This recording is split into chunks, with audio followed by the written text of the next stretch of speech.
Welcome to the African History Network show right here on 910 AM, the Superstation, the Future Radio. I'm your host, Brother Michael Imhotep. It is Tuesday, July 6, 2021, and we are live. Hope everybody's doing well today. It's been a very, very busy day, and a lot of people got a breaking news story late today that was contradictory to what many people were hoping for. We found out later on today, we found out this afternoon that U.S. sprinter Sha'Carri Richardson will not be in the Olympics. She will not be on the Olympic women's relay team. Sha'Carri Richardson left off Tokyo Olympics roster after track and field announcement. So this is very disappointing for many people. Now, you know, we talked about this on Friday's show. I was on Roland Martin Unfiltered on Friday, July 2nd, and we discussed this with Sha'Carri. I was already on today's show. I was already going to deal with the issue regarding THC and the Olympics. And why is THC, why is marijuana, why is cannabis banned in the Olympics? I was already going to talk about that on the show today. And then the news broke this afternoon regarding Sha'Carri Richardson. So we're going to deal with all that today. And also we got the news today that Nikole Hannah-Jones, journalist Nikole Hannah-Jones, award-winning Pulitzer Prize winning journalist Nikole Hannah-Jones, is not going to accept a tenured position with University of North Carolina, Chapel Hill. Okay. She's not going to accept a tenured position, and she's going to Howard University. She's going to HBCU. Okay. And along with her is going to be Pulitzer Prize winning journalist Ta-Nehisi Coates. Also, Ta-Nehisi Coates is going to Howard University as well. He's going to be a professor at Howard also, and they're going to educate the next generation of African-American journalists. All right. So we're going to talk about that on today's show. We know this morning on CBS this morning, she was interviewed, Gayle King interviewed Nikole Hannah-Jones, and she revealed on the air that she was not going to accept the position with University UNC. Okay. And this was a shock for many people. And, you know, we've been talking about how she was denied tenureship. She's more than qualified to be a tenured professor, but also we're dealing with conservatives on the board there, the board of trustees, conservatives on the board of UNC, who were blocking her from becoming a tenured professor because, specifically because of the 1619 project that she spearheaded. So this is backlash. This is part of that conservative backlash, specifically white male conservative backlash against teaching history, against dealing with a history that many of them don't want taught. Okay. And this is what happened. So she did a one up on them. She did one better on them. And she really did a Della Reese on them. You know, because I was watching the interview today, and I got to bed like really late.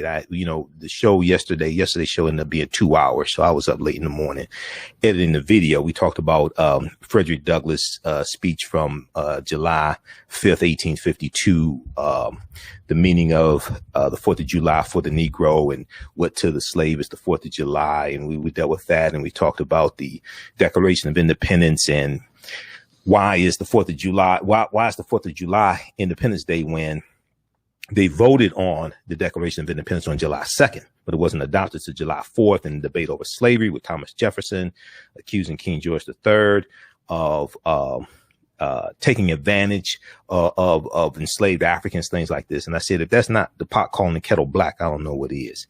But go watch yesterday's show, okay, here on our Facebook fan page, The African History Network, and my YouTube channel, Michael Imhotep.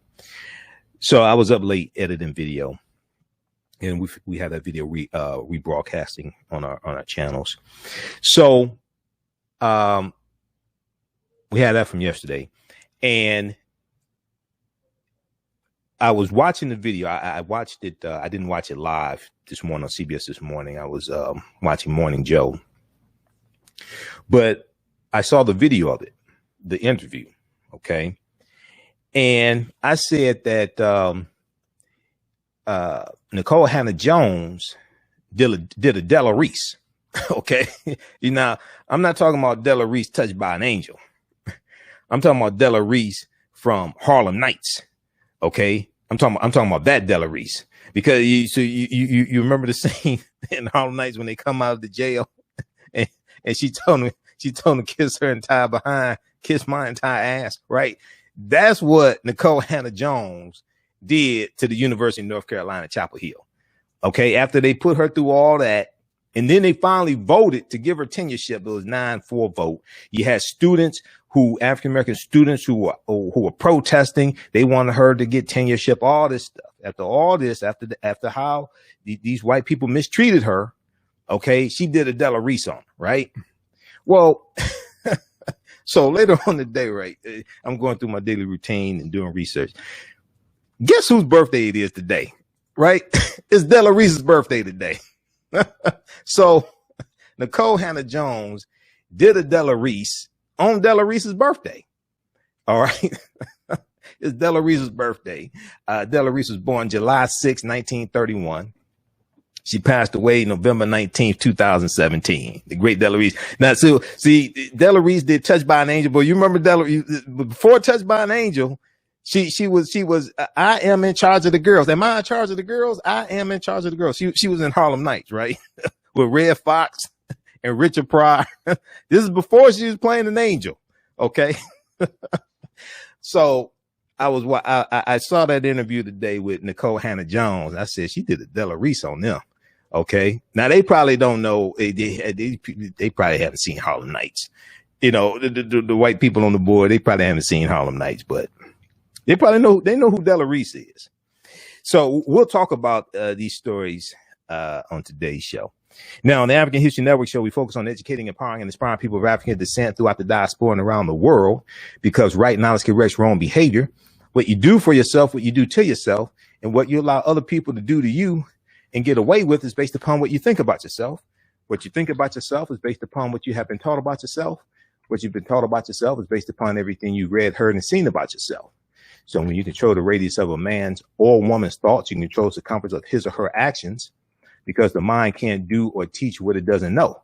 Now, we deal with a number of different topics here on the African History Network show. We deal with current events in history and politics, education, economic empowerment, entrepreneurship, relationships, love, sex, health issues, and much, much more. Sign up for our email newsletter. Text the word Kemet, K-E-M-E-T, to 22828. To sign up for our email newsletter, text the word Kemet, K-E-M-E-T, to 22828. To sign up for our email newsletter.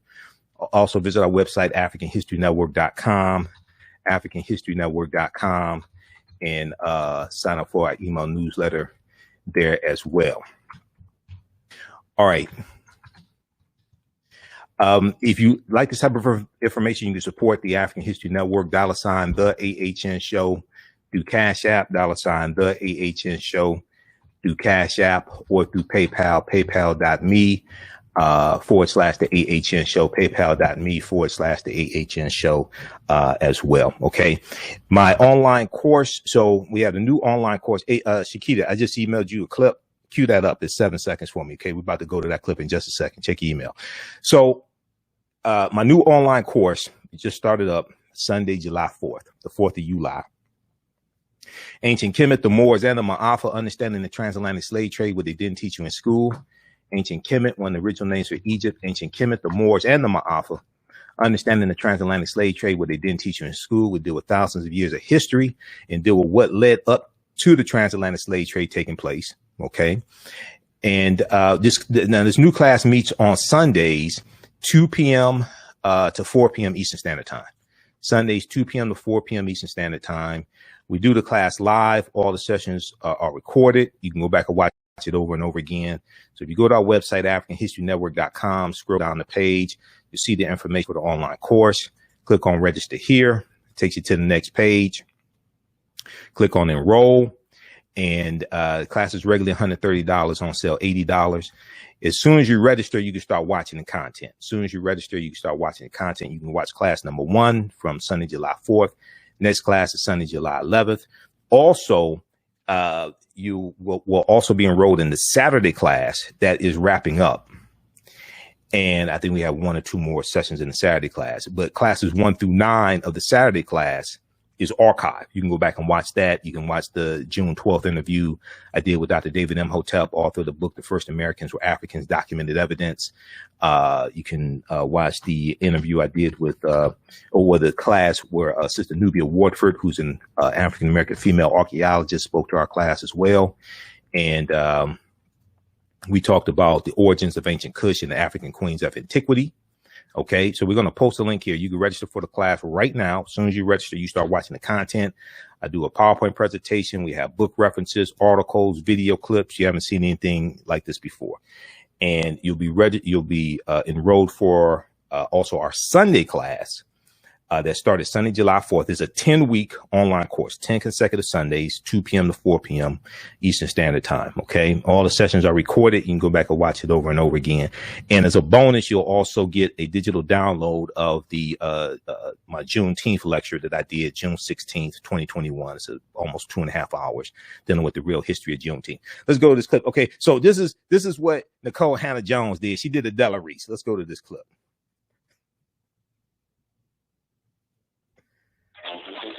Kiss my entire ass. So that's what Nikole Hannah-Jones that's what she did to the University of North Carolina, Chapel Hill. She did that on CBS This Morning in front of millions of people. It's not like she just tweeted it. She was interviewed by Gayle King, and she did that to them. That's what she did to them. All right. This has been today's moment in Black Girl Magic. All right.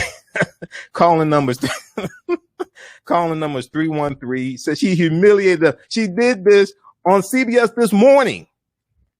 It's seen by millions of people. Not only that, they have a YouTube channel, right? So their videos get seen hundreds of thousands of times. That's what she did to them. All right. Calling numbers 313-778-7600, 313-778-7600 is a calling number if you have a quick question or comment. You listen to the African History Network show right here on 910 AM, the Superstation of Future Radio. I'm Michael Imhotep. We'll be back in a few minutes. Black on Purpose Television Network. Yes, Black on Purpose Television Network. All black, all positive, all the time. The largest Black-owned streaming television network in the world, bringing our people together worldwide, controlling our messages, our stories, our way. Black TV the way it should be. Black music, Black history, and more. 30+ channels, thousands of shows. Black on Purpose Television Network. Subscribe now. Hi, I'm Joel Wilson, President and CEO of JCW Computer Consulting LLC, a technology implementation firm with over 20 years of satisfying customers. We offer a full spectrum of industry top-tier branded services. We are an authorized partner or reseller for Lenovo, Zoom, T-Mobile, Microsoft 365 and Surface tablets, Google Workspace, Acer, Asus, Samsung, PCmatic security software, and many more. Our online store features laptops, Chromebooks, computers, printers, accessories, and software. Businesses, take advantage of our free 1-hour Zoom tech consultation and know we offer top nationwide high-speed internet service providers, voice over IP, and cellular phone services. Home users, don't miss our current in-stock Chromebook inventory. Please visit us at jcwcc.com or call 215-879-6701. 910, the Superstation, Detroit's only African-American talk radio. Welcome back to the African History Network show right here on 910 AM Superstation, the Future Radio. I'm your host, Brother Michael Imhotep. It is Tuesday, July 6th, 2021. And we are live.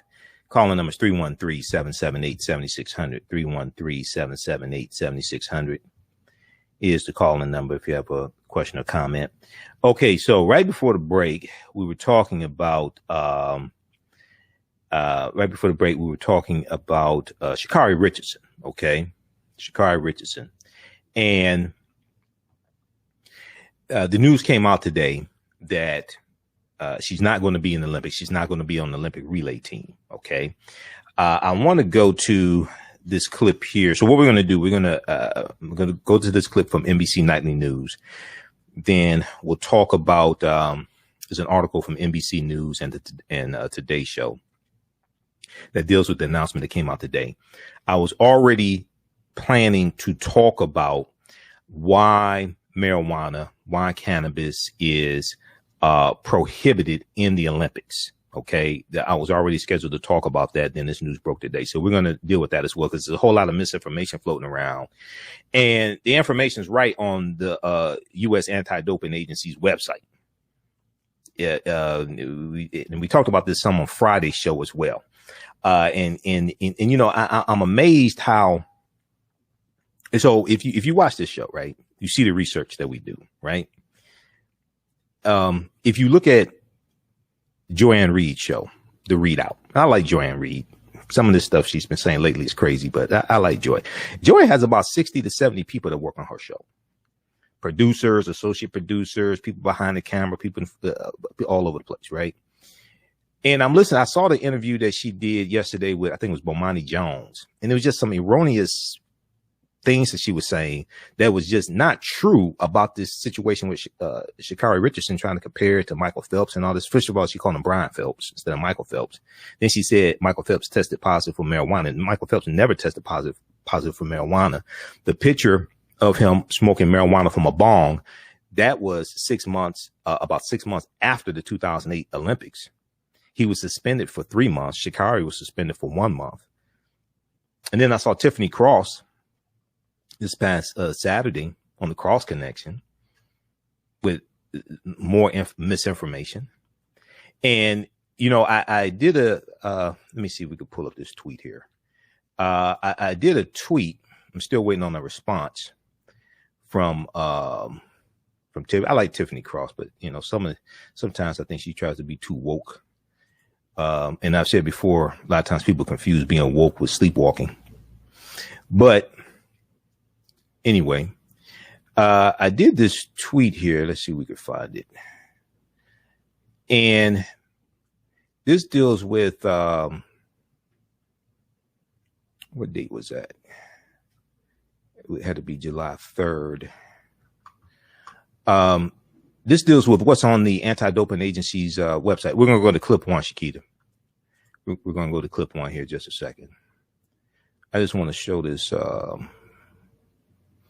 this tweet here. This one right here, July 3rd, Saturday. I think it was Saturday, July 3rd. Let me flip over to my Twitter page. So this is what I tweeted. I was watching a show, and she's talking about Tiffany Cross. She was talking about Sha'Carri Richardson. And as I said before, you know, I was hoping that in the appeals process, Sha'Carri would get a break and race in the 100 meters. I was hoping she'd be on the relay team, but you have to understand, if they put her on the relay team, then, well, number one, in reading the article from the New York Times today, the decision was already made who was going to be on the relay team before her positive test results came back for marijuana. So if they put her on a relay team, that means they're going to knock somebody else out who played by the rules and didn't have a positive drug test to put her on the team. So that's not going to happen.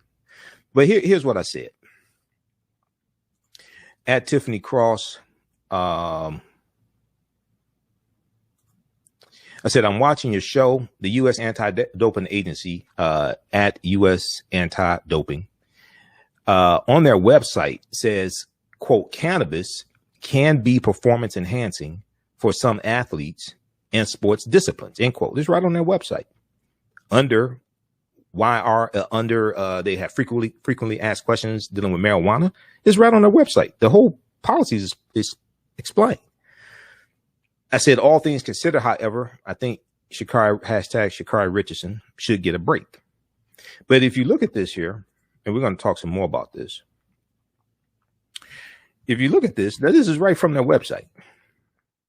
Now, see, what I don't understand is, and it's not specifically for Joy and Tiffany, is the other people in media. They got all these people running around working for them. I don't have none of that. It's just myself and Shakita. And Shakita runs the boards and answers the phones. I'm the one that does the research. So if we look at this here, why are cannabinoids on the WADA prohibited list, World Anti-Doping Agency, and then the U.S. Anti-Doping Agency follows the protocol of the World Anti-Doping Agency. So, number one, there was a 2011 World Anti-Doping Agency published a study. They published a paper in Sports Medicine discussing the reasons marijuana and cannabinoids meet the criteria to be banned, to be on the prohibited list. There are different reasons. Below are excerpts from this publication that address the three criteria. And can I blow this up? Well, I can blow it up on their website. Let me see. This is let me see. Y'all can't see this. So what I'll do, it's on their website. Let me flip over to the website. Right here. On their website,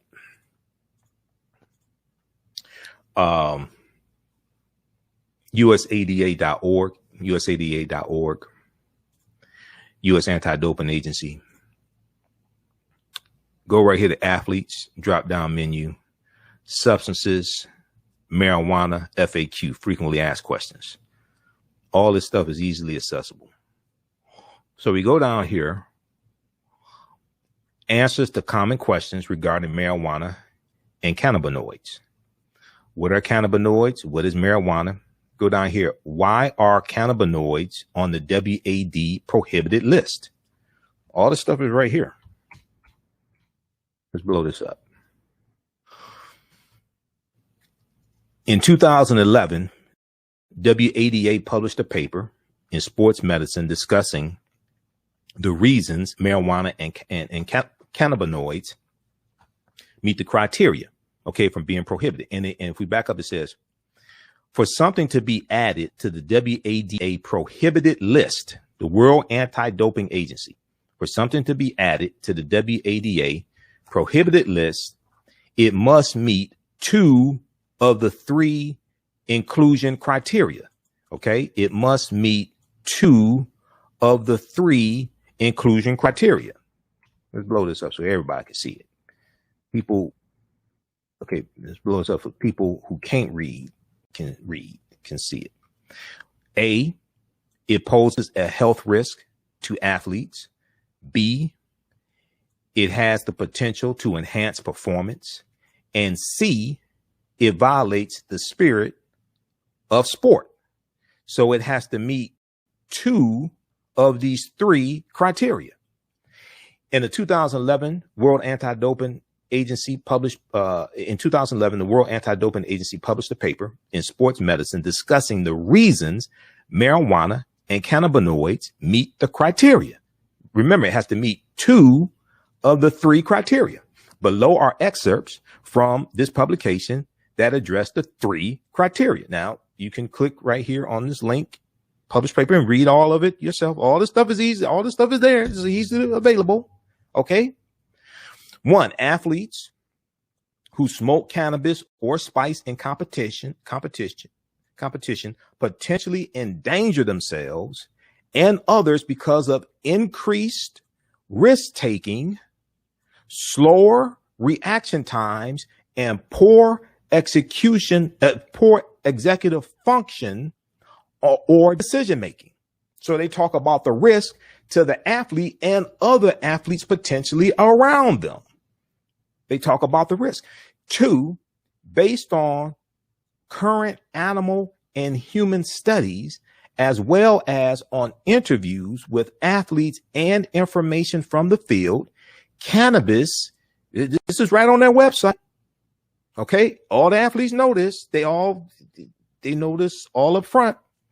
Cannabis can be performance enhancing for some athletes and some disciplines. And when you read this, there was an article from 11 Alive out of Georgia that did a good piece on this. But when you read this, one of the things they talk about is how, and also in the article from NBC News that we'll go to next after we go to this clip, they talk about how cannabis and THC, okay, THC in cannabis, the active ingredient, can increase oxygenation, which means increases the flow of blood throughout the body, especially to the brain, which increases the amount of oxygen going to the brain.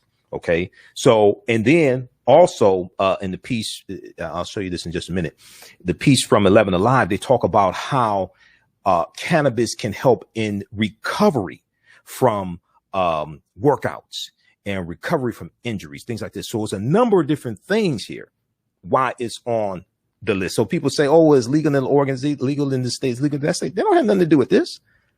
Like I said Friday, it's just like when you were a child and you want to tell your parents, oh, my friends could stay out late, my friends could do this, my friends could do that. And your parents say, what?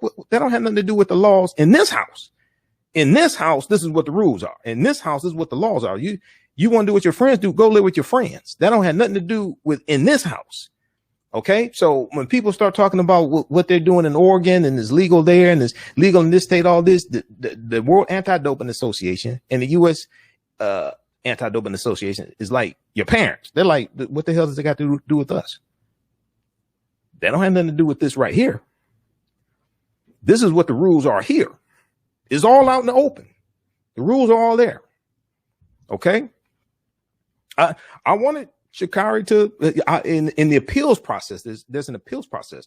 I hope she appealed it. And in the appeals process, they let her run in the 100 meter because it was obvious she blew everybody away, all the competition away in the 100 meter. It was obvious, but bottom line is you break the rules. These are the consequences. All right.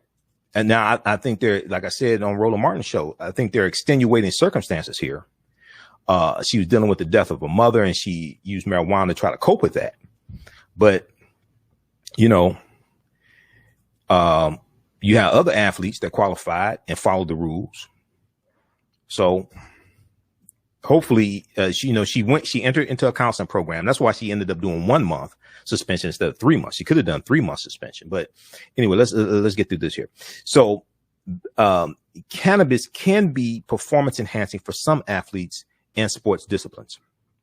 3, use of illicit drugs that are harmful to health and that may have performance enhancing properties not consistent with the athlete as a role model for young people around the world. All right.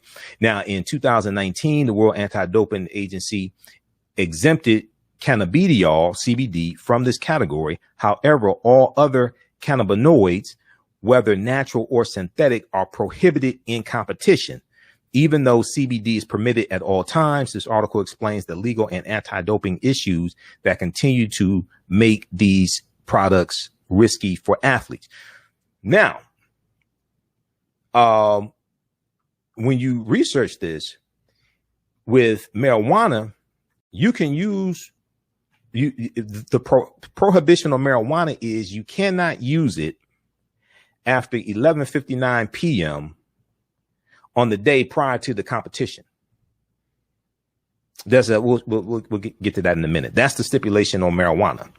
You cannot use it after 11:59 p.m. on the day prior to the competition. All right. I want to go to clip number 1 here. We'll post this link here. All this information is out there. This is why I'm listening to people on MSNBC. I'm like, all these white people you got running around working for you, and you don't know this. And I'm watching this stuff this weekend, and I'm like, wait a second, hold on. They got this article right here on NBC's website that deals with this information. Advocates say THC does not enhance sports performance. So why is it banned? It goes through it, explains it, has information about the anti-doping agency, World Anti-Doping Agency. I'm like, I don't work for NBC or MSNBC. How did I know this?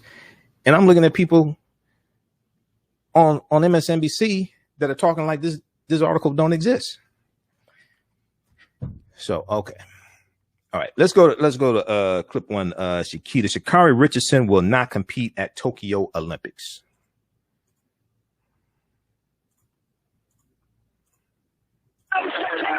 It's the fastest woman in America. Sha'Carri Richardson will not be competing in any events at the Tokyo Olympics. Tonight, USA Track and Field announcing she will not run the 4x100 relay, her last chance to make the team. Richardson earned a ticket to Tokyo with that dramatic victory in the women's 100 meter at the U.S. Olympic trials. I just want the world to know that I'm that girl. But following that jubilation, the 21-year-old tested positive for marijuana, a banned substance. I know what I'm supposed to do. I'm allowed not to do, and I still made that decision. Richardson was suspended for a month and disqualified from running the 100 meter at the Olympics. Her suspension ends before the relay. More than 500,000 people signed an online petition to let Sha'Carri run. Tonight, USA Track and Field saying they support reevaluating the rules surrounding marijuana use. But, quote, while our heartfelt understanding lies with Sha'Carri, we must also maintain fairness for all of the athletes. As Tokyo puts the final touches on the Olympics, this news no doubt will disappoint fans. But Richardson has vowed to come back stronger, promising to be a world champion next year. Okay. All right. Thanks, Shakita. So I know she'll be back. She'll be back. I think she learned from this. And this also deals with mental health and having the proper knowledge of how to deal with traumatic experiences without resorting to using substances to deal with tragedies in life and things like this. And I'm not blaming her for using marijuana. She knew the rules. She said she knew better. She did it anyway. She's dealing with the death of her mother. It's something traumatic. She's 21 years old, already dealing with a lot of pressure. So, but we have to see the other part of this. And as I've said before, I've never used marijuana. I don't use any drugs. I never use marijuana. Don't use edibles, none of that stuff. Because I understand. See, that's how they get you also. Because I used to work for a job placement agency, and we had a lot of people, like 95% of our clientele were African Americans. We had a lot of people who couldn't get placed in the jobs because they couldn't pass the drug test. They couldn't pass the drug test. They had the qualifications to do the job, but they couldn't pass the drug test. So this is one of the ways that they get you also. And we have to be really, first of all, marijuana usage has been marketed to African Americans for over the past 30 years through negative corporate controlled hip hop. See, we have to understand this. Okay. Just as the British flooded, Hong Kong with opium. Okay. Just as, Europeans flooded Native Americans with alcohol. We have to look at how marijuana has been used to attack us. And I understand Harry J. Anslinger, 1937, first chairman of the National Narcotics Commission. And Harry J. Anslinger testified in front of Congress that white women craved black men sexually when white women were high on marijuana. And he had a war on drugs, Harry J. Anslinger. It's the same Harry J. Anslinger who attacked and pursued Billie Holiday and And he is really responsible for killing Billie Holiday, because Billie Holiday was in the recovering, going through detox from heroin, and she was taking, I think it was methadone or something like that. And he took her off methadone. He ordered to have her taken off methadone. He's a white supremacist, Harry J. Anslinger. You got to research him. We've talked about him before here, and why marijuana was made legal, because why marijuana was made illegal, because as long as white people were using it, it was called cannabis or hemp. As long as white people were using it, it was not a problem. But when Mexicans started using it, and the recreational usage of marijuana was really introduced into this country by Mexicans, okay, early 1900s, and it was called cannabis or hemp. It wasn't called marijuana. But when you start having these non-white people using it, then they changed the name to marijuana, which is a Spanish term. And all of the antipathy and hatred that a lot of people in this country had for Mexicans got associated with the term marijuana. They're reframing how people think about it. And then Harry J. Anslinger launches this war against marijuana. He lies in this testimony to Congress, okay? And they institute the marijuana prohibition tax in 1937, which basically makes it illegal except for medicinal purposes. This is why, see, when people say, oh, sometimes when I hear radio shows or discussions and they talk about why, whether or not marijuana should be legal or not, my argument is you're not asking the right question. The first question you should ask is, why was it made illegal when it was legal for such a long time? As long as white people were using the drugs, it was all right. It's just like cocaine. Cocaine used to be legal in this country. As long as white people were using cocaine, there's not a problem. When African Americans started using cocaine, then you get articles like February 8th, 1914 from the New York Times. The article dealing with what is it? Negro cocaine fiends. Negro cocaine fiends are a new Southern menace. Okay. Let me pull up this article from the New York Times. It's over 100 years old. See, when you start studying, I was doing a lecture in 2016 dealing with the history of the war on drugs. And it was specifically dealing with Richard Nixon's war on drugs that he declared June 17th, 1971. Okay. So when I hear people talk about the war on drugs and the crime bill, I notice you don't talk about Richard Nixon, who's a Republican. And that's where the war on drugs started in the modern day. It started with Nixon.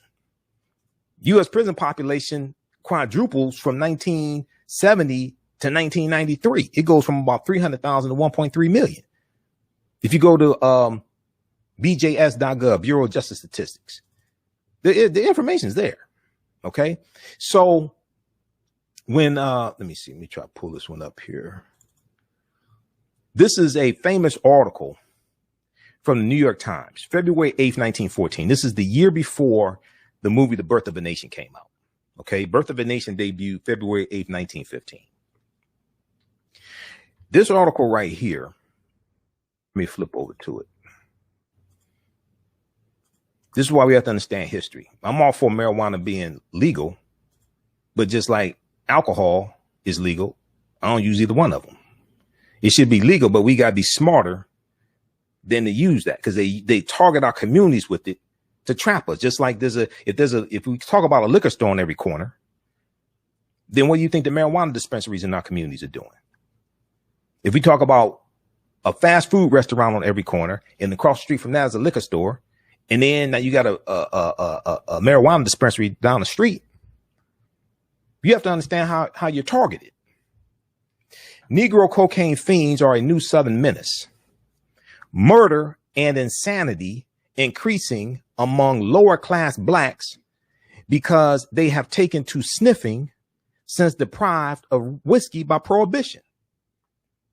Now, this is a big article. This is a famous article from the newspaper of record, the New York Times, February 8th, 1914. If you don't understand history, you're going to be totally oblivious to this.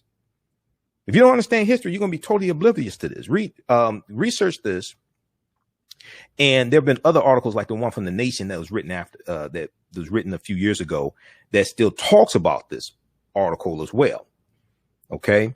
And see, and one of the things they were talking about in this article, and at the time in 1914, and this is the year before the Great Migration starts in 1915, right about 1915. This is at the beginning of World War I, 1914. World War I, 1914 to 1918. This is 5 years before the Red Summer in 1919, when you had over 25 major race riots in this country, like the Elaine, Arkansas race riot. In Elaine, Arkansas, we had over about 200 African Americans killed, and the one in Chicago. Okay.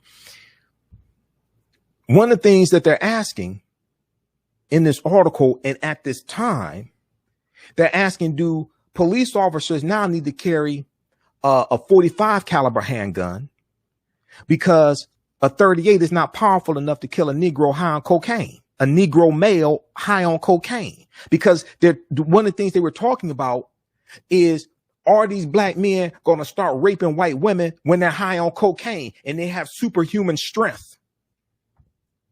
What do we do? How do we deal with them? And then the next year, exactly 1 year to the date, February 8th, 1915, a movie comes out called The Birth of a Nation that tells how you deal with them. The Birth of a Nation shows the rise of the Ku Klux Klan, and it shows the Ku Klux Klan as being heroes because it shows the Klan rising up to put down a rebellion of former Union Negro soldiers, because the movie deals with slavery, the Civil War, and Reconstruction. And it shows them rise. It shows the Klan rising up to put down this rebellion of Union Negro soldiers after the Civil War is over with.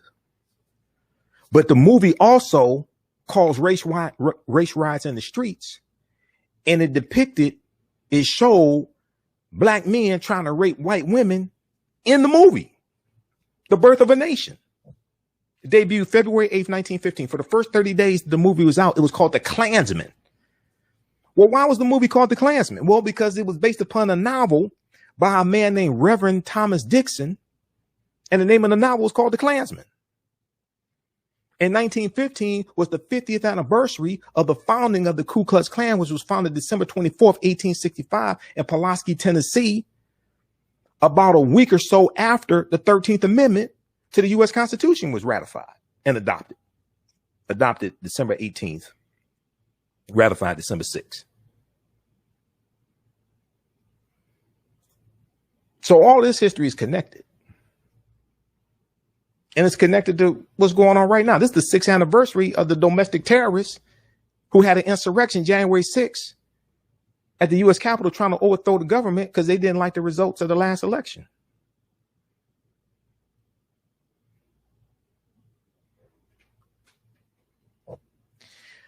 Okay, so let's go back to Sha'Carri. I want to look at the article here from, okay, so we showed that one from the New York Times. Let's look at this one here from the Today Show, the Today Show very quickly. And if you also, if you like this type of information, you can support the African History Network, $ the AHN Show through Cash App, $ the AHN Show through Cash App. Also through PayPal, paypal.me/the AHN Show. Okay, you're not going to find this type of information many other places. So let's look at this from the Today Show. We know Friday, July 2nd, Sha'Carri was interviewed on the Today Show talking about her positive test results. Sha'Carri Richardson left off Tokyo Olympics roster after track and field announcement. Richardson, 21, is serving a month-long suspension after she tested positive for THC, the chemical found in marijuana. Could have been 3 months, because that's what Michael Phelps got. Michael Phelps got a 3-month suspension. Track star Sha'Carri Richardson will miss the Tokyo Olympics after U.S. track and field said Tuesday she would not be a member of the women's 4x100 meter relay team. In a statement, the organization said it is incredibly sympathetic towards Sha'Carri Richardson's extenuating circumstances and strongly applaud her accountability and will offer her our continued support both on and off the track. Now, Richardson, 21, was suspended from the U.S. Olympic team on June 28th after she tested positive for THC, a chemical found in marijuana. As part of the agreement, Richardson will serve a 1 month suspension, which means she will miss running the 100-meter race at the Olympics, where she was a fan favorite to win the gold medal. On Friday, Sha'Carri Richardson's suspension was publicly announced. U.S. Track and Field in a statement said in a statement that the track star's, quote, situation is incredibly unfortunate and devastating for everyone involved. Now, the decision prompted outrage on social media from people who wondered why the sprinter was being suspended for using marijuana, a drug typically known for its relaxation effects and which does not cause someone to run faster. Apparently, they didn't read the information on the U.S. Anti-Doping Agency's website because all the information is there. So apparently they didn't read it.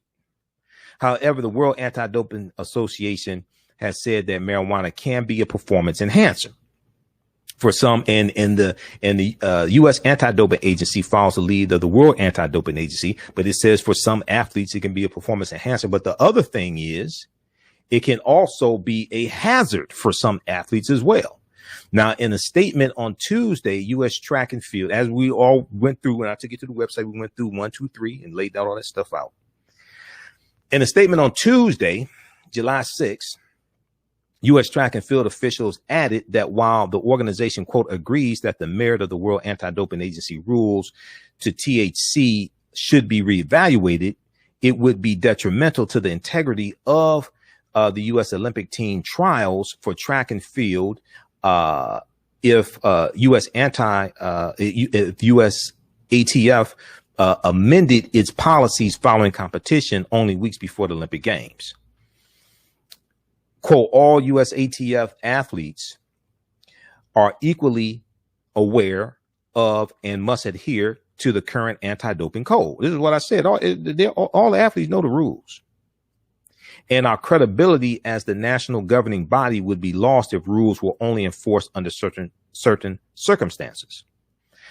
So while our heartfelt understanding lies with Sha'Carri, we must also maintain fairness for all of the athletes who attempted to realize their dreams by securing a place on the U.S. Olympic track and field team, end quote.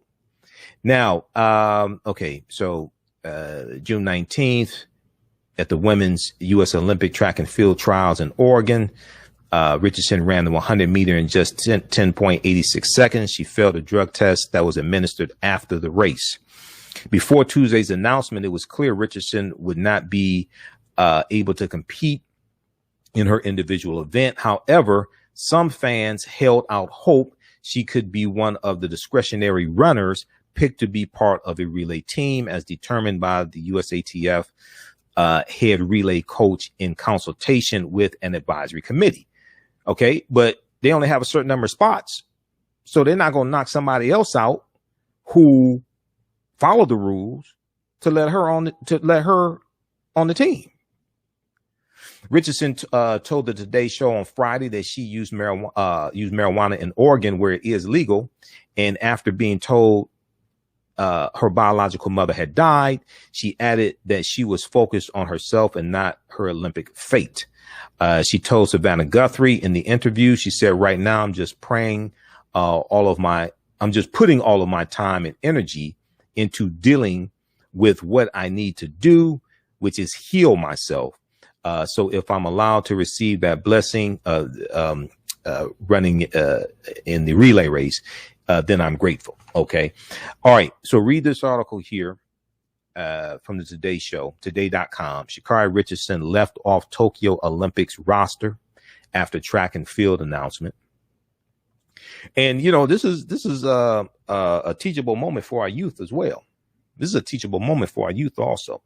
All right. Those watching on our Facebook fan page, The African History Network, The African History Network, and our YouTube channel, Michael Imhotep, IMHOTEP. Keep watching. We're going to keep broadcasting for a few more minutes here. We're going to deal with Nikole Hannah-Jones. We'll talk about that for a little bit, and we'll probably have to deal with that some more on tomorrow's show. Remember, right now, it's correct wrong behaviors, not over till we win. Wakanda forever, and we'll talk to you tomorrow night. Peace. All right, stand by, everybody. Stand by. Okay, I want to go to, we're going to continue this discussion here. All right. Hey, if you like this type of information, you can support the African History Network, $ the AHN show through Cash App, $ the AHN show through Cash App. Also through PayPal, paypal.me/the AHN show, paypal.me/the AHN show. Or at our website, AfricanHistoryNetwork.com, AfricanHistoryNetwork.com. This is the official African History Network Cash App account, $ the AHN show, SHOW.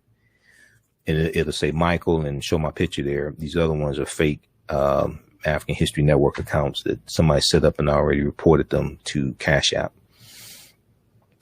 All right. And be sure to register for the 10-week online course that I teach on Sundays. We have a new class that just started up on Sunday, July 4th. It's a 10-week online course that I teach ancient Kemet, the Moors, and the Maafa, understanding the transatlantic slave trade, what they didn't teach you in school. We deal with thousands of years of history and what led up to the transatlantic slave trade taking place. So if you go to our website, AfricanHistoryNetwork.com, scroll down the page, you'll see information about our radio show. You can click on the link, read articles that I've written. 10-week online course right here. Click on register here. It takes you to the next page and click on enroll. Okay. As soon as you register, you can start watching the content. So the class is on sale, $80, regularly $130. We do the class live. So you can join us in class live. We have a live text chat. You can ask questions. You can see me. I can't see you. You can be in your pajamas. You can have a bonnet on for all I mean, I can't see you. So, okay, you're in your home. You're in your pajamas. That's fine. And then all the sessions are recorded, so you can go back and watch it over and over again. Even after the course is over with, you still have access to the course content. You can go back and watch them next year. Okay. All right. I want to go to, I'm looking at the articles I have here. I want to make sure that I laid all this information out. I want to make sure I go through this step by step to clear up a whole lot of misinformation that's been floating around. So let's go to this. So we talked about the one from TheAHNShow show. That was number one. Let's go to, and let me look at the one quickly here from New York Times. Just a second here.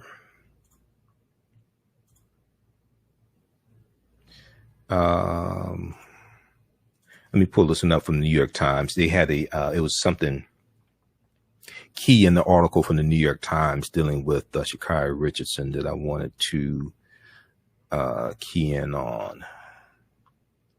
Then I want to look at this piece that came out this weekend from NBC News dealing with the debate over why THC is banned, is prohibited.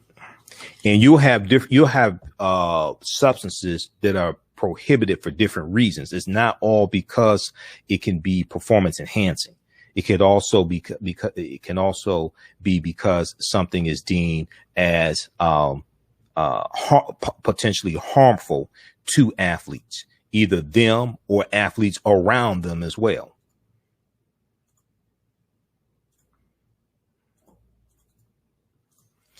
Okay.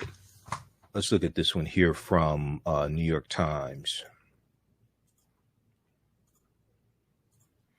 Sha'Carri Richardson will miss Olympics after not being chosen for relays.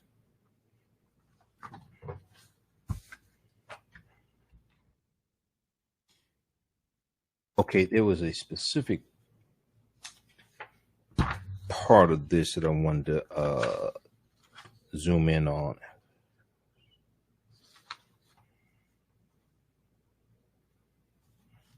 It's right here. It's like paragraph 5 or 6.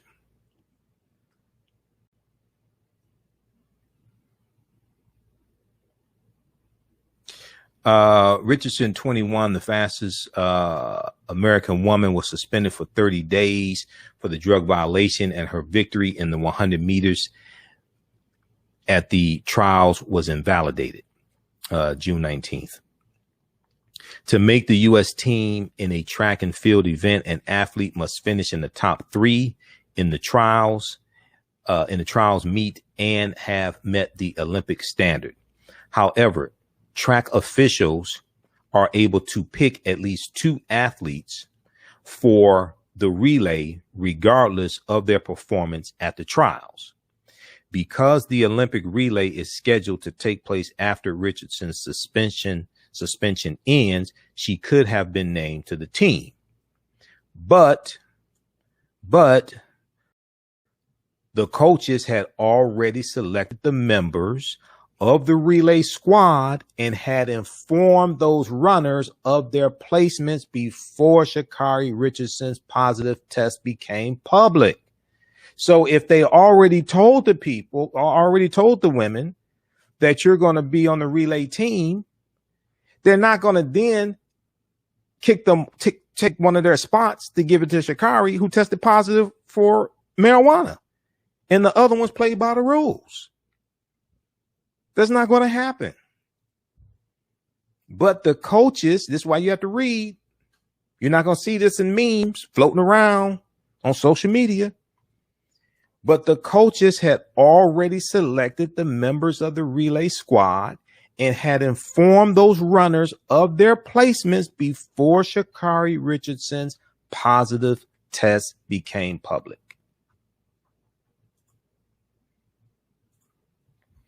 Now, after Richardson's disqualification, the coaches chose, after Richardson's disqualification, the coaches chose the next 6 finishers in the 100-meter race and decided it would be unfair to take a slot away from one of those runners and give it to Richardson, simply because that would be the only way to get her on the team.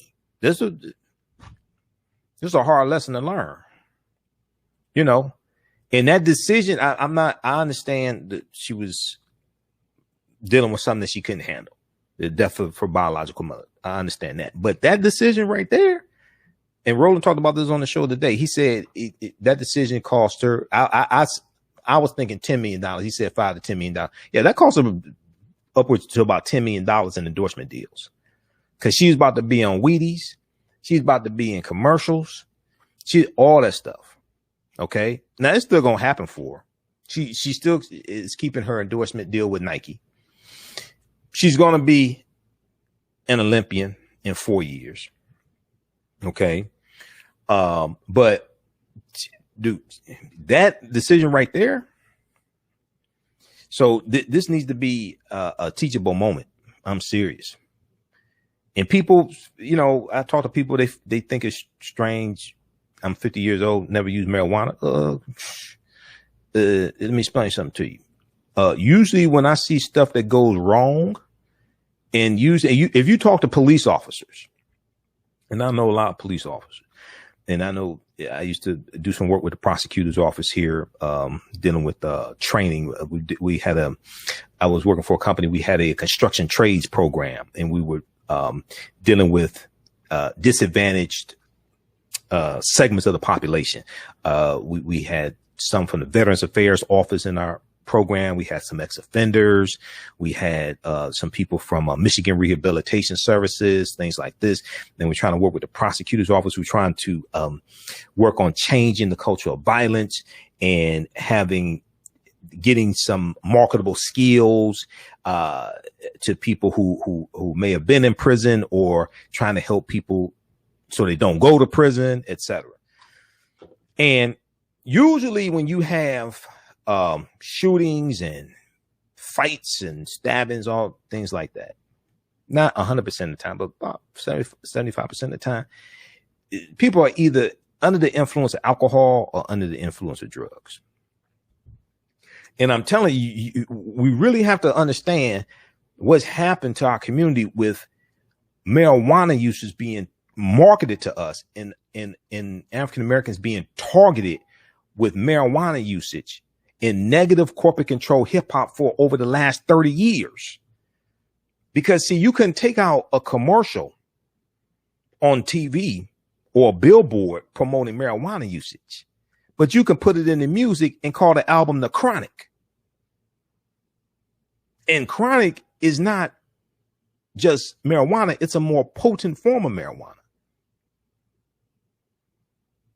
So we really have to understand strategy and warfare and how we're being targeted. That's why I don't mess with none of that stuff. So also the organization's selection criteria do not include a provision for that sort of substitution. Okay, so that's what I wanted to focus on, that information right there. Okay, read this article here from New York Times. Sha'Carri Richardson will miss Olympics after not being chosen for relays. Okay. Now, once again, marijuana should be legal. Why? It should be decriminalized. Why? Because it never should have been made illegal in the first place. It was made illegal because of white supremacy and racism. As long as white people were using it, it wasn't a problem. But we got to be smart enough to know don't use it. Just like prohibition for alcohol didn't work. Alcohol should be legal, but we got to be smart enough to know how it's being used against us. Because see, the prohibition really gave rise to the Al Capones and the Frank Nitties and the Italian mafia and the Jewish mafia as well. Because here in Detroit, 80% of the illegal alcohol that came into the U.S. came from Canada into Detroit, and that was controlled by a gang called the Purple Gang. It was the Jewish mafia, the Purple Gang. In the song Jailhouse Rock by Elvis Presley, he says the whole rhythm section was the Purple Gang. He's talking about them being in jail. Okay, so they control the flow of illegal alcohol coming from Canada into Detroit. That was the Purple Gang. And the Ku Klux Klan helped to give rise to the Italian mafia and the Jewish mafia, because the Ku Klux Klan, which was made up of white Anglo-Saxon male Protestants, they were advocating for prohibition. Because a lot of the alcohol, the white Anglo-Saxon Protestants, Anglo-Saxons basically coming from England, because England is named after the Anglos. The Anglos and the Saxons were two groups of Germanic people who go into England. The Anglos, the Saxons, the Jutes, they go into England. They conquered the Irish. Ireland becomes a colony of England in the 12th century AD. And the Anglos and the Saxons are going to come here. Well, they were against a lot of these other Europeans, the English, the Greeks, the Germans, things like this. And so a lot of the illegal alcohol, etc., it was a lot of these other European groups that were involved in making and selling a lot of this illegal alcohol, like Germans and things like this. So the white Anglo-Saxons, the Ku Klux Klan, they were against that, and they advocated for prohibition. But then prohibition is going to give rise to the Italian mafia.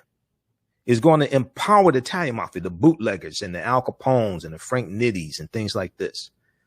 Okay, there was a documentary on the History Channel, I think it was the History Channel, dealing with how the Ku Klux Klan inadvertently gave rise to the Italian mafia. And it was by the Klan advocating for prohibition of alcohol. Okay, now. Okay, so we got that. We dealt with that one.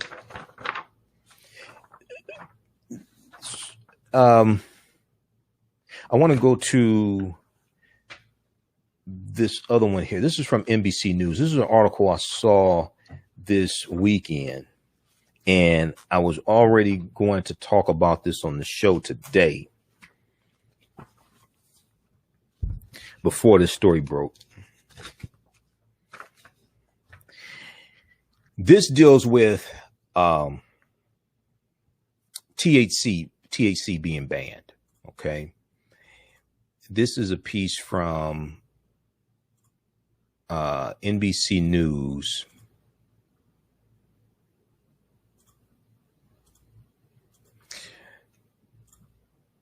This one here is advocates say THC does not enhance sports performance. So why is it banned?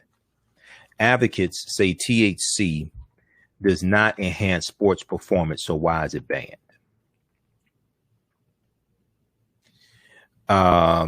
Sprinter Sha'Carri Richardson's positive marijuana test runs afoul of at least two regulations, being against the spirit of sport and posing a potential health risk. Because when she tested positive, she was not, the official reason was not that she was using a performance enhancing drug. What was said was that it violated the anti-doping policy.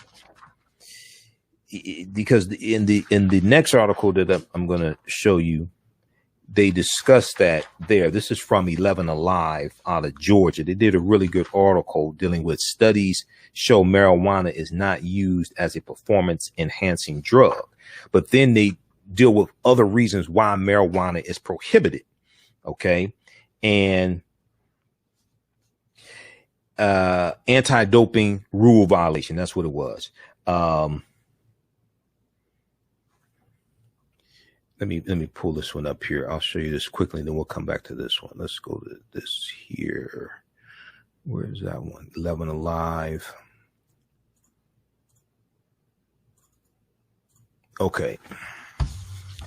So you see why I got to bed late, because I'm doing research, pulling together all this content for today's show.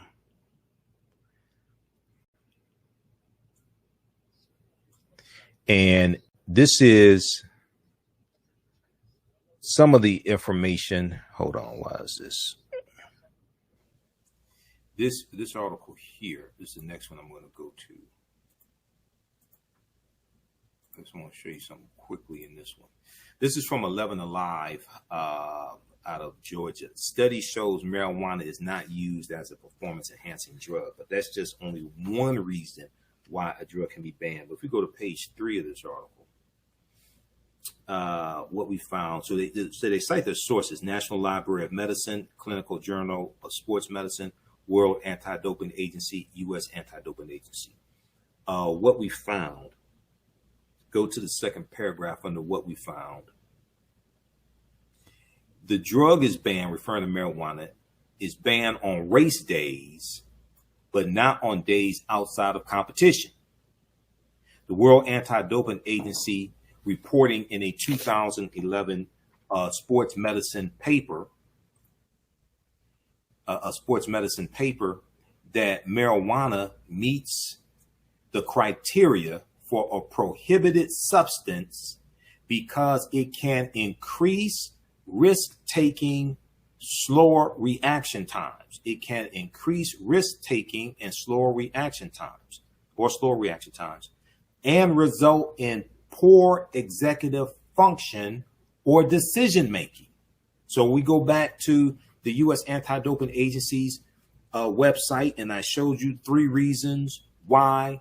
The 3 reasons, and 2 of the 3 reasons had to be met for a substance to be prohibited. The paper further states, based on current animal and human studies, cannabis can be performance enhancing for some athletes and some disciplines. And finally, use of illicit drugs that are harmful to health and that may have performance enhancing properties is not consistent with the athlete as a role model for young people around the world. So they talk about, and one of the things, let me see, back up here. First paragraph under what we found. To start, they did something smart. They said, let's look at what the policy is, as opposed to hallucinating what you think the policy is. They said, let's go look and actually see what the policy is. To start, let's look at why the U.S. Anti-Doping Agency and the World Anti-Doping Agency have THC listed on their prohibited list. As opposed to you saying, oh, it don't do this, it don't do this. Let's go look and see why it's there. The U.S. ADA is bound by the World Anti-Doping Agency protocols, regardless if marijuana is legal in many states. That don't have nothing. Marijuana being legal in Oregon and all those, they don't have nothing to do with WADA and the US ADA. The other important thing to note is the US ADA report on Sha'Carri Richardson's test results never says her suspension was a result of using a performance enhancer. It never says her suspension result, the actual report. Not what's reported on MSNBC, but the actual report. The other important thing to note, the U.S. Anti-Doping Agency report on Sha'Carri Richardson's test results never say her suspension was a result of using a performance enhancer. It states it was for, quote, an anti-doping rule violation, end quote. Because a substance can be listed, can be prohibited, even if it's not a performance enhancer. It can be prohibited for two other reasons, as we've already laid out. This is why you have to read. Okay. Now, to read this full article here, because this is deep and it has the links to the studies and all this here. Studies show marijuana is not used as a performance enhancing drug. Okay. There's very few studies on marijuana and athletes' performance, but the studies out there paint a convincing picture. They should read that article from 11alive.com. Now, the original article that I saw that I definitely wanted to talk about. All right. Now, this is the one I saw this weekend. I wanted to make sure we talked about. And then I started researching this whole topic more. Advocates say THC does not enhance sports performance, so why is it banned? What could be other reasons why something is banned? This is from NBCnews.com, July 2nd, 2021. Okay, the drug Richardson tested positive for, tetrahydrocannabinol, tetrahydrocannabinol, okay, THC, tetrahydrocannabinol, or THC, the psychoactive component of marijuana, is not known for increasing the athletic prowess of those who consume it. Typically, its high relaxes people. But see, one of the other things is that one of the reasons for some athletes, the US ADA says it can be a performance enhancer because it can relieve anxiety and it can help calm people down. So depending upon the competition that you're in, taking marijuana can help you relax. Everything ain't about speed. That's not all the competitions is not about speed. It can help people relax and take the edge off if they suffer from anxiety. So there's a number of different reasons why a substance can be prohibited. Now, Joseph M. Hannah, who didn't acknowledge any of this in the interview, by the way, Joseph M. Hannah, who is a Buffalo, New York attorney, said it's a steroid. It's not a steroid. It's not a growth hormone. It's nothing to make you run faster, jump faster, throw faster. Furthest thing from that said, furthest thing from that. And he's an attorney who is not working with Sha'Carri Richardson, but has represented major sports league franchises and professional athletes. He said it has more of an opportunity to slow you down than to speed you up. That's what he said, but that's only one aspect of it. Nonetheless, that's end quote. Nonetheless, marijuana is on the World Anti-Doping Agency's lengthy list of prohibited substances, which are either banned from use entirely by athletes or banned during competition periods. Either banned from use entirely. This is why you have to read. Either banned from use entirely or banned during competition periods. Marijuana falls under the latter category. Marijuana usage is banned during competition periods. Is not banned entirely. Meaning, marijuana is prohibited from being used from 11:59 p.m. on the day before a competition through the end of a competition. So all the people that said marijuana, why is it banned, all this stuff, none of them said this. This is why you have to read. This is why that simple Simon as like social media, hot topic BS I don't deal with. We do research here. This is serious work. Marijuana falls under the latter category, meaning it is prohibited from being used from 11:59 p.m. on the day before competition through the end of a competition.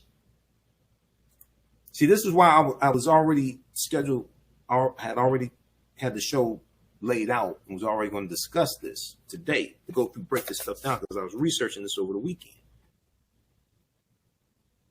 To be on the list, a substance must meet at least two of the following criteria, which we already talked about because I showed it to you on the U.S. Anti-Doping Agency's website. The substance has to be considered a performance enhancer, or it must potentially pose a health risk to athletes, and it must violate the spirit of sport, which the agency's 2021 code defines as, quote, the celebration of the human spirit, body, and mind, end quote, adding that it reflects the values of sports such as character, teamwork, and fun and joy. So it must meet at least two of the following criteria. So it doesn't have to be a performance enhancer, or it doesn't have to be really listed as a performance enhancer, generally speaking, to be a banned substance. It has to be two of the three reasons. Now, the U.S. Anti-Doping Agency, which announced Richardson's positive test results on Friday morning, July 2nd, is a signatory to the World Anti-Doping Agency's code, along with the United States Olympic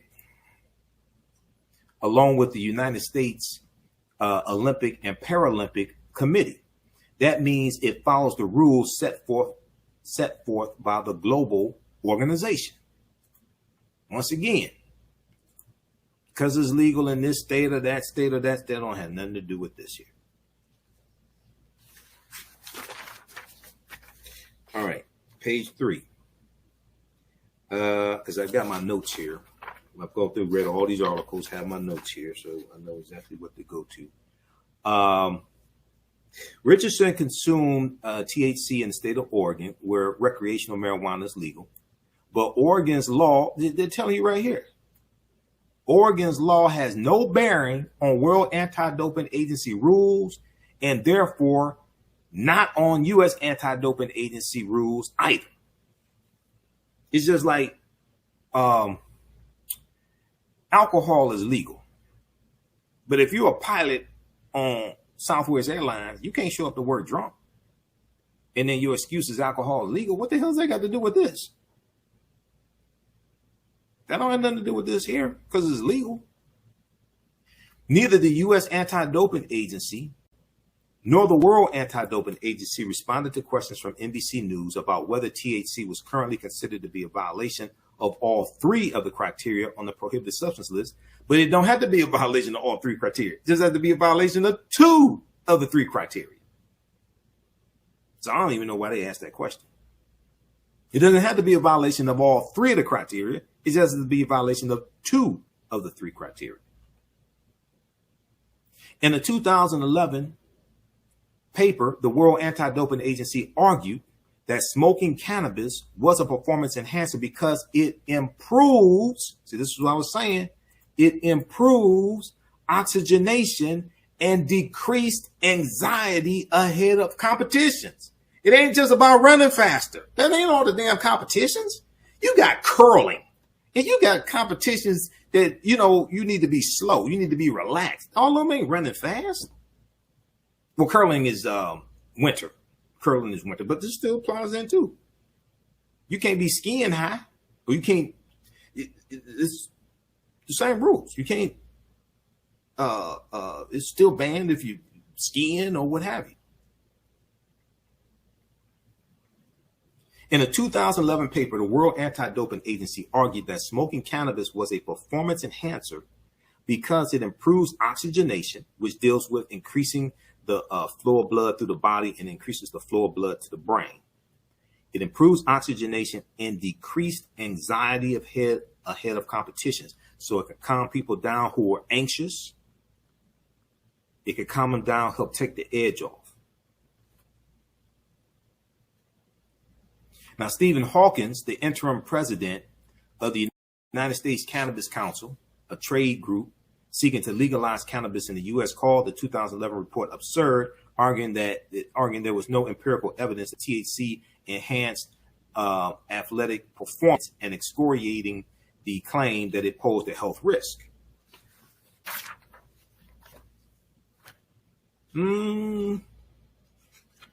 But it has to be 2 or 3 reasons to be banned. And if it calms people down and it helps people who suffer from anxiety, it can help increase performance. See, there are different ways to increase performance. Because in some of the research I was doing today, it can also increase performance and recovery time, like in between workouts and things like this. So it's not just performance on the field. So okay, you can read. I can link to him doing research. He's talking about if an athlete likes a drink, that is a health risk. If an athlete smokes cigarette, that poses a health risk. Blah blah blah. But also, if it works to impair your judgment and causes you to take more risk, you can put other athletes at risk as well. There's a number of different factors here. Okay, so we'll skip over that. We've already dealt with that. There's a president. Richardson. I'm looking at my notes here. Okay, that's okay. That's it for that. That's the most important things here. Go read the rest of this. Click on the links. Advocates say THC does not enhance sports performance, so why is it banned? We dealt with that pretty conclusively.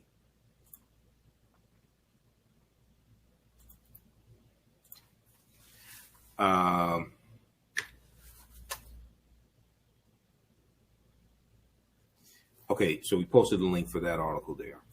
So read that one. We dealt with that one. Now, 11 Alive had a really good, they even had a better article than NBC News. And I'm looking at these here. We'll make sure I get through these. Okay, this is the last article. We looked at it briefly. Studies show marijuana is not used as a performance-enhancing drug. There's very few studies on marijuana and athletes' performance, but the studies out there paint a convincing picture. This is from 11alive.com. Can I close out this video?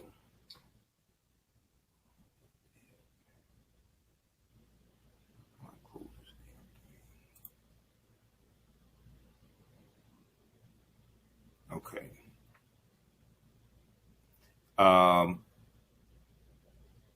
me see. Let me go. I want to go to the most important part. I want to go to is here.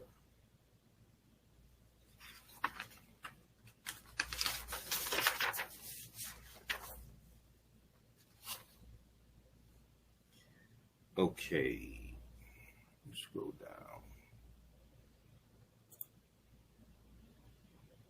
So the list of sources here: National Library of Science, Medicine, the National Library of Medicine, Clinical Journal of Sports Medicine, World Anti-Doping Agency, U.S. Anti-Doping Agency.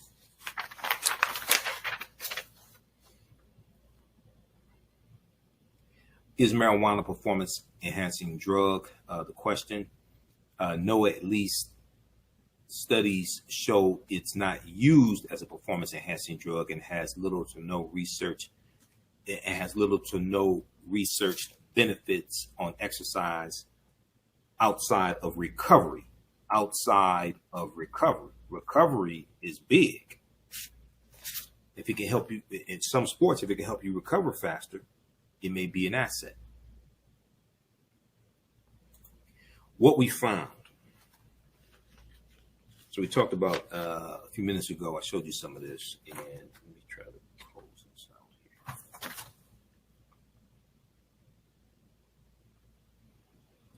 So what we found, okay, the drug is banned on race days, but not on days outside of competition, as we said. 11:59, after 11:59 p.m. on the day before the race through the competition, you can't use marijuana. Before that, you can. WADA reporting in a 2011 sports medicine paper that marijuana meets the criteria for prohibited substance because it can increase risk-taking, slower reaction times, and result in poor execution, function, or decision-making. Result in poor execution, function, or decision-making.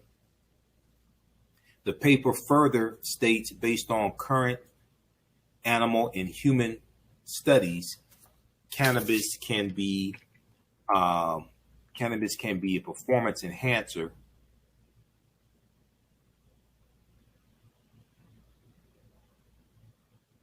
Cannabis can be performance enhancing for some athletes and sports disciplines, depending upon the sport. And finally, use of illicit drugs that are harmful to health and that may have performance enhancing properties is not consistent with the athlete as a role model for young people around the world. Okay, so they said, note that the paper's from 2011. Now,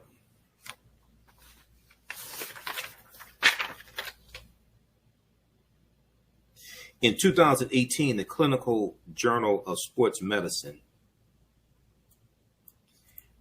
produced research stating, although evidence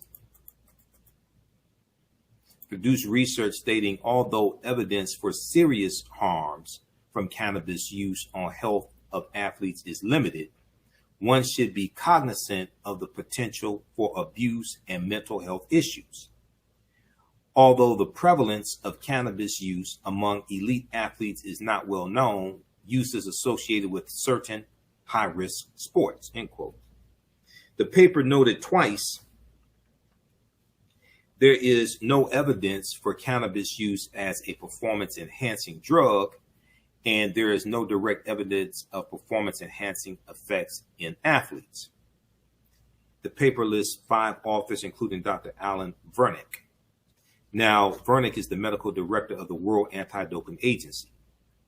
Now, the research states prevalence of cannabis among athletes may involve self-report or detection of cannabinoids during drug testing, which can lead to underreporting or risk of bias in self-reporting. Self-reported cannabis use among NCAA athletes was predominantly for social or recreational purposes, and only 0.6% stated that the use of cannabis was primarily for performance enhancing purposes. The study further states that marijuana was used second to alcohol among athletes. The study showed when two groups were split, one given marijuana and the other a placebo before athletic trials, cannabis, quote, increased heart rates, blood pressure, quote, but reduced physical work capacity. There are very few studies on the effects of marijuana as performance enhancers. However, there's evidence athletes use it to help with relaxation or recovery. See, that's what I was talking about. There are very few studies on the effects of marijuana as a performance enhancer. However, there's evidence athletes use it to help with relaxation, taking the edge off if you suffer from anxiety, or recovery, recovering from workouts, etc. Okay, so that is a type of performance enhancer. If it helps you relax so you can perform better, that's a performance enhancer. This doesn't mean that it has to help you jump higher or run faster. If it helps you calm down so you can perform because you suffer from anxiety, that's a performance enhancer. It helps you, enhances your performance.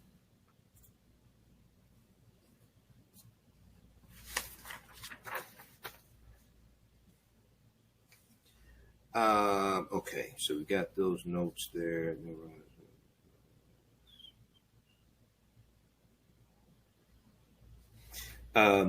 Page 5, 2020 research. Finally, in a 2020 research paper from the National Library of Medicine, authors note cannabis, quote, does not act as a sports performance enhancing agent, and cannabis consumption prior to exercise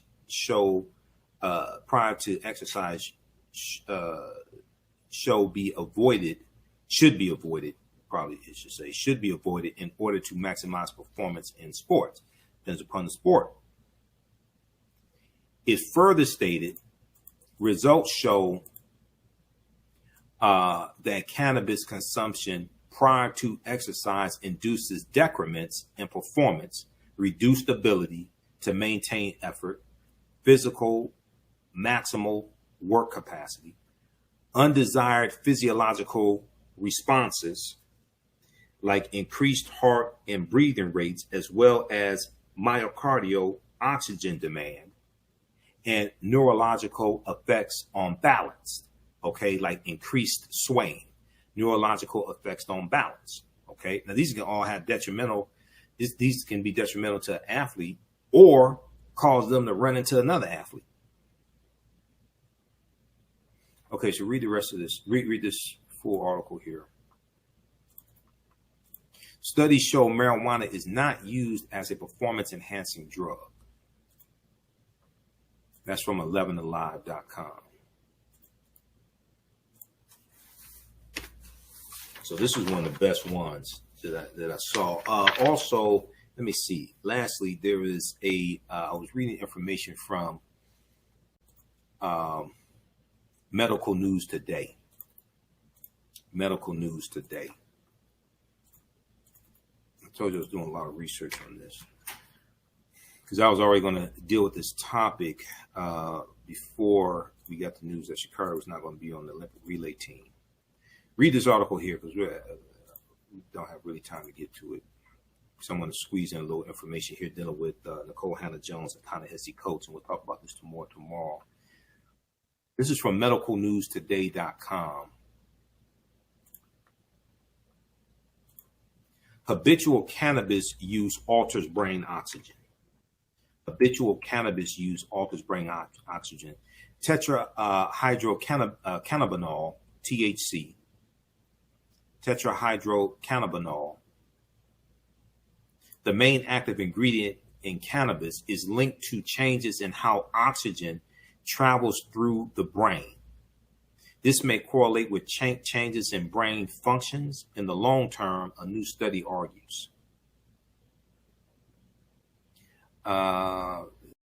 Most widely listed drug, according to,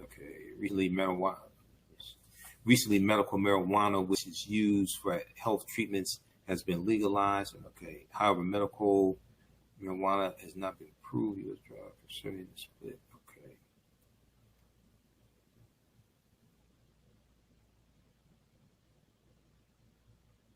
Cannabis use impacts blood's brain flow. They talk about the study here.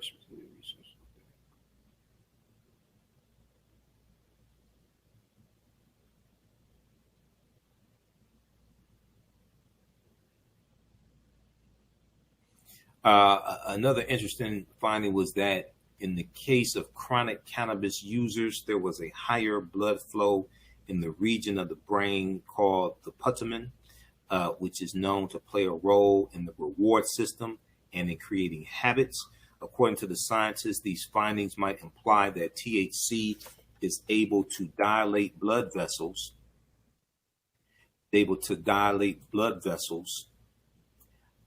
thus increasing blood flow, or that new blood vessels are forged. This deals with oxygenation, which is what the article from 11 Live was talking about as well. Okay, read the rest of this here. This is from medicalnewstoday.com. Habitual cannabis use alters brain oxygen. This is from August 16th, 2017.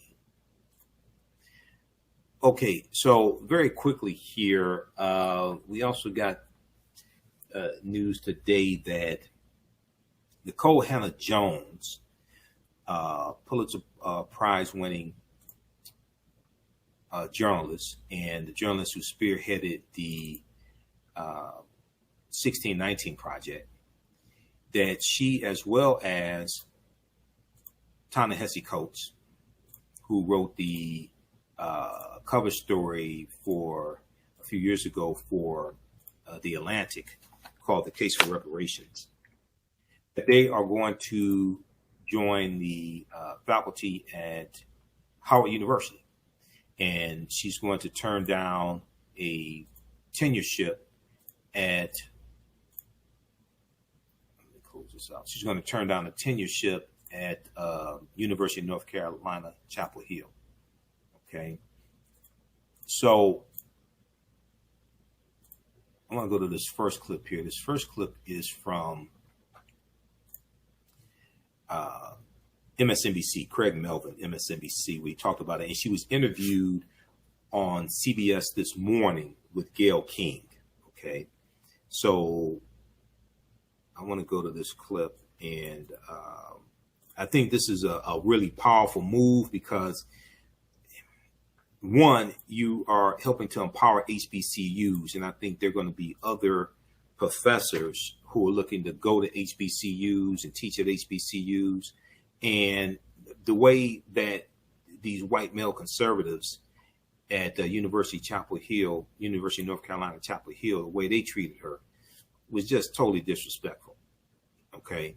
So I can understand her not wanting to, that's her alma mater. Originally she wanted to, and she's already a professor there, okay, in the School of Journalism, but she wanted to get tenureship. She deserves to have tenureship. So I can understand her not wanting to go through this. She said it's just too much. Okay, I want to go to this clip here. Okay, let's cue this up. Nikole Hannah-Jones and Ta-Nehisi Coates are both set to join Howard University's faculty. Hannah-Jones recently declined UNC's tenure after her initial tenure was shot down. Prestigious universities just made two huge additions to its faculty. Pulitzer Prize-winning journalist Nikole Hannah-Jones and acclaimed author and journalist Ta-Nehisi Coates are heading to Howard University in Washington, D.C. Jones will become a tenured professor and take on the role of the newly created Knight Chair in Race and Investigative Journalism. Coates is set to become a faculty member at the College of Arts and Sciences. Jones won a Pulitzer for her work on the 1619 Project for the New York Times. And her move to Howard comes after she declined an offer for tenure from the University of North Carolina.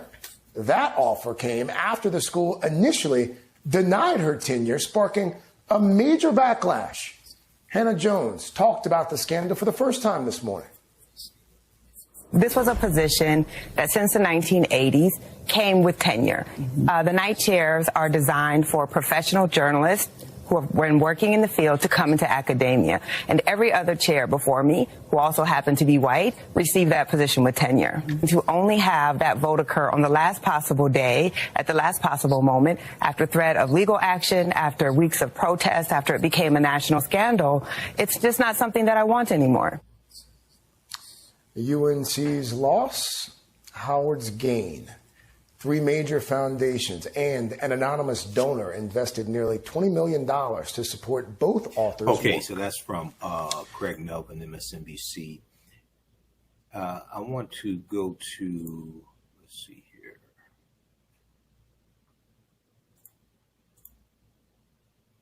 Let's look at...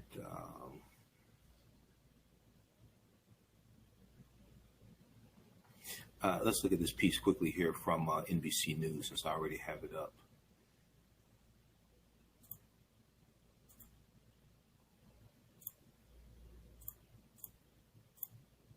Nikole Hannah-Jones declines UNC's tenure offer for a position at Howard University.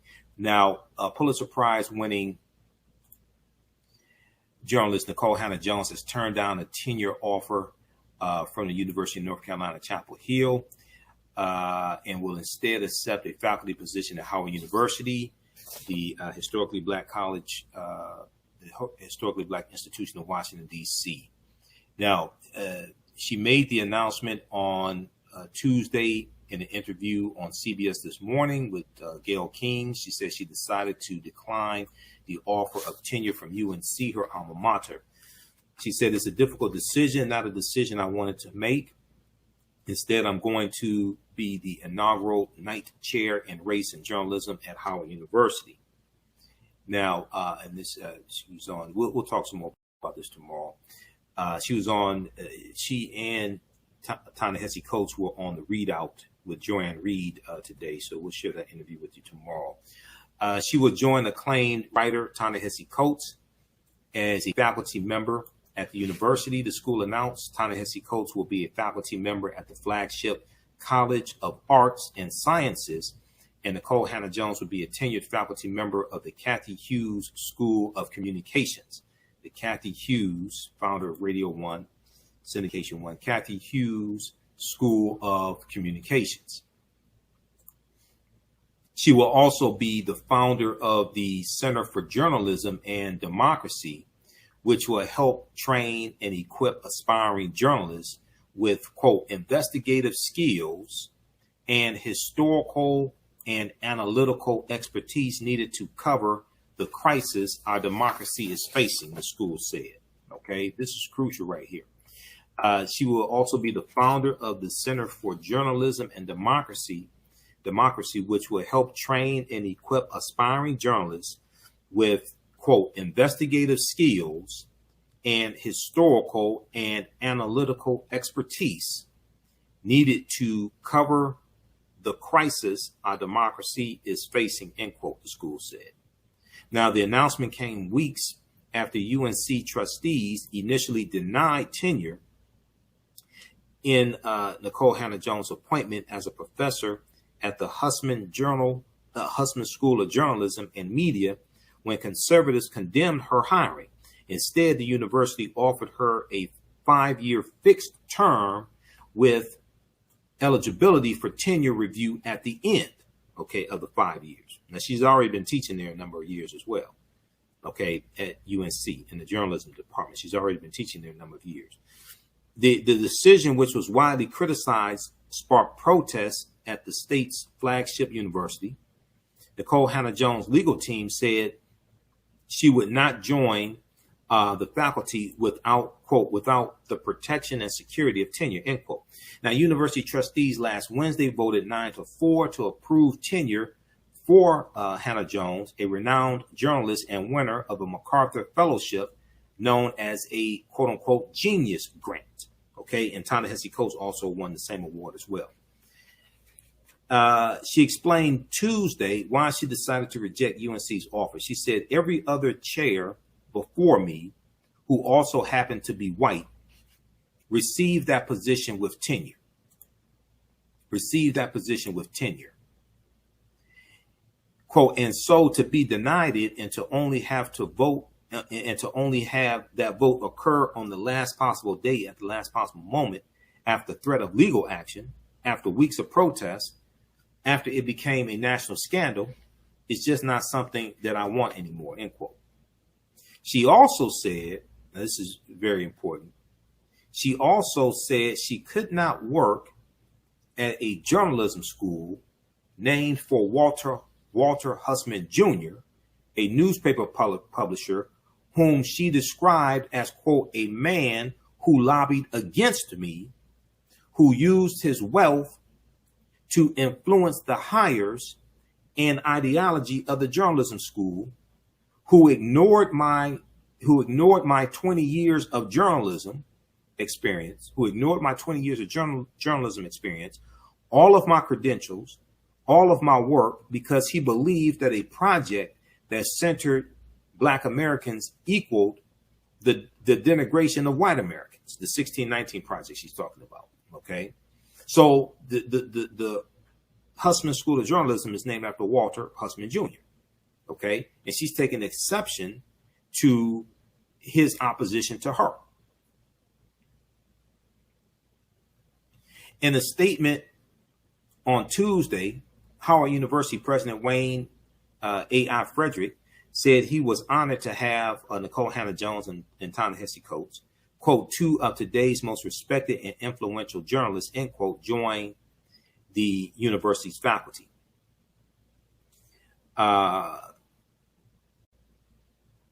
President Wayne Frederick said, at such a crucial time for race relations in our country, it is vital that we understand the role of journalism in steering our national conversation and social progress. Not only must our newsrooms reflect the communities where they are reporting, but we need to infuse the profession with diverse talent. Now, Ta-Nehisi Coates is a Howard alum and a 2015 MacArthur winner. He said there was, quote, no higher personal honor, end quote, than his faculty appointment at his alma mater. He is best known as the writer of the 2014 The Case for Reparations in the Atlantic and the author of the best-selling book Between the World and Me, which was a letter to his son about growing up as an African-American man in the U.S. And we know Nikole Hannah-Jones spearheaded the 1619 Project, which examines the consequences of slavery in the United States. That project has been assailed by some conservative critics, including those on the board at UNC. And she has faced staunch criticism since its release in 2019. The 1619 Project is named after the year in which a ship, the White Lion pirate ship, carrying 20 to 30 enslaved Africans arrived in then the British colony of Virginia. It holds that America was truly founded in 1619 when the first enslaved people were brought to the colonies, not in 1776. Okay, so read this article here from NBC News. Nikole Hannah-Jones declines UNC's tenure. Nikole Hannah-Jones declines UNC's tenure offer for position at Howard University. Okay, you all were able to hear the clip that I played, right? You should have been able to hear that. Okay. And the tweet that Howard put out today, I'm going to pull that up here. The tweet that Howard put out today, it talked about them teaching the next generation of journalists.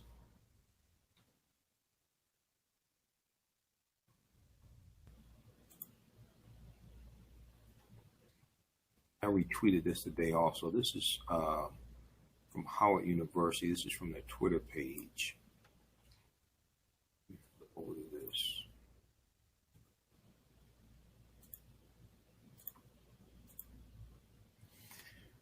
Howard University on Twitter. Howard University is proud to announce Nikole Hannah-Jones, a Ta-Nehisi coach, will join the HU faculty to help educate the next generation of Black journalists.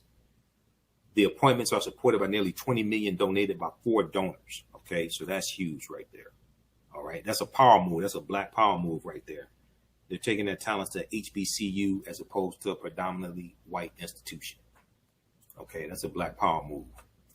All right, we got to get out of here. Hey, if you like this type of information, you can support the African History Network, $TheAHNShow through Cash App, $TheAHNShow through Cash App, also through PayPal, paypal.me/TheAHNShow, paypal.me/TheAHNShow. We're here 6 days a week. This helps us keep doing the research, stay on the air, keep broadcasting.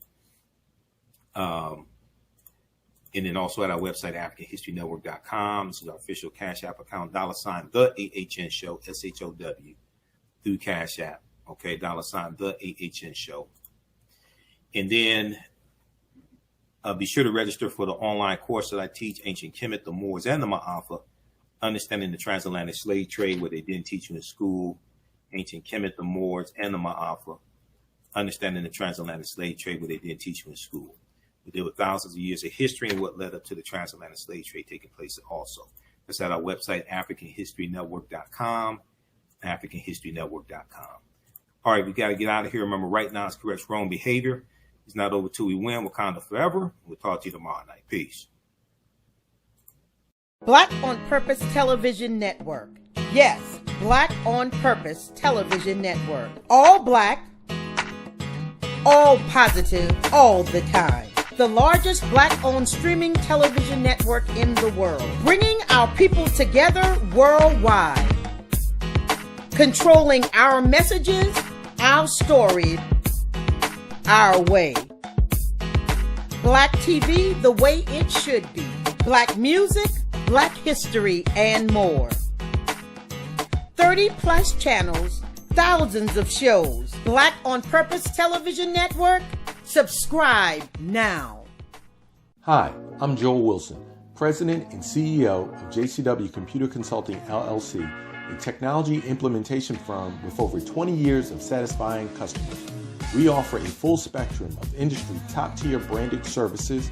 We are an authorized partner or reseller for Lenovo, Zoom, T-Mobile, Microsoft 365 and Surface tablets, Google Workspace, Acer, Asus, Samsung, PCmatic security software, and many more. Our online store features laptops, Chromebooks, computers, printers, accessories, and software. Businesses, take advantage of our free 1-hour Zoom tech consultation and know we offer top nationwide high-speed internet service providers, voice over IP, and cellular phone services. Home users, don't miss our current in-stock Chromebook inventory. Please visit us at jcwcc.com or call 215-879-6701. For 25 years, the Black History 101 Mobile Museum has carried on the rich legacy of the Black Museum movement in America by showcasing original artifacts of the Black experience at colleges, universities, K-12 schools, corporations, libraries, conferences, and cultural events, making it the most traversed Black History mobile exhibit in American history. Dr. Khalid El Hakim is the founder of the Black History 101 Mobile Museum, and he is a highly sought-after public speaker on topics of Black history, social studies, education, museum studies, hip-hop, and race relations. Dr. Khalid was named among the change makers for NBC Universal's Erase the Hate campaign and listed as one of the 100 men of distinction for Black enterprise. He recently founded the Michigan Hip Hop Archive on the campus of Western Michigan University. The Black History 101 Mobile Museum is currently scheduling in-person and virtual exhibits nationwide. For more information, please contact Dr. Khalid Al-Hakim directly at 313-645-4197, 313-645-4197, or visit their website at blackhistorymobilemuseum.com. That's blackhistorymobilemuseum.com. You can also email him at bhistory101@yahoo.com, bhistory101@yahoo.com. Gain knowledge in minutes from insightful summaries of progressive and socially conscious books. Blacklisted gives you access to curated content that'll satisfy your curiosity to learn and understand different perspectives. Empower yourself through inspirational and actionable ideas. It's easy to read or listen to on the go. Blacklisted. Empower yourself. Start your free trial today.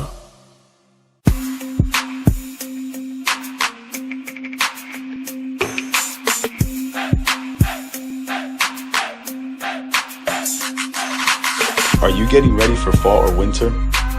We have the solution for all seasonal clothing needs. Kemeticwear.com is the go-to online source for Kemetic African fashion and lifestyle products with a contemporary twist.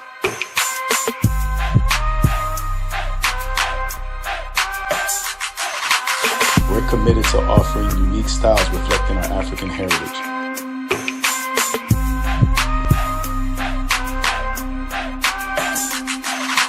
Kemeticwear.com is inspired by KemeticScribes.com to influence our people in learning and showing pride. Please visit our website at Kemeticwear.com.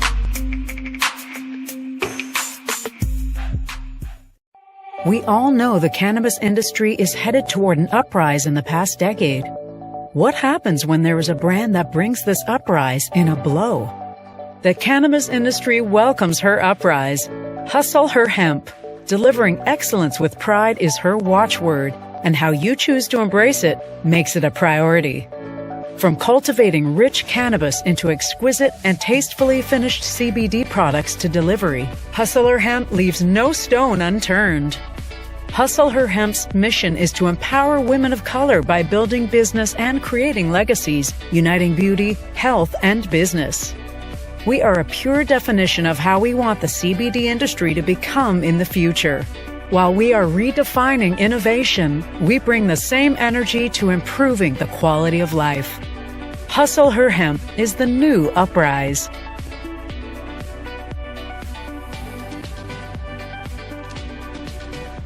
Hi, I'm Joel Wilson, President and CEO of JCW Computer Consulting LLC, a technology implementation firm with over 20 years of satisfying customers.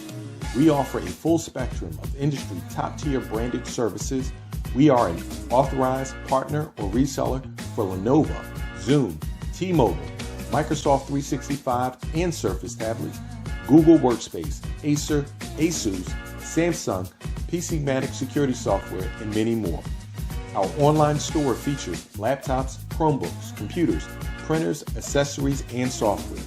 Businesses, take advantage of our free 1-hour Zoom tech consultation and know we offer top nationwide high-speed internet service providers, voice over IP, and cellular phone services. Home users, don't miss our current in-stock Chromebook inventory. Please visit us at jcwcc.com or call 215-879-6701. Digital Dandelion's Technical Solutions works with businesses like yours to create an operations manual for your business, which is something many businesses don't have. According to AARP, more than 30% of small business owners are over 50 years old. Many business owners want to retire by selling their businesses or by passing their businesses on to their children.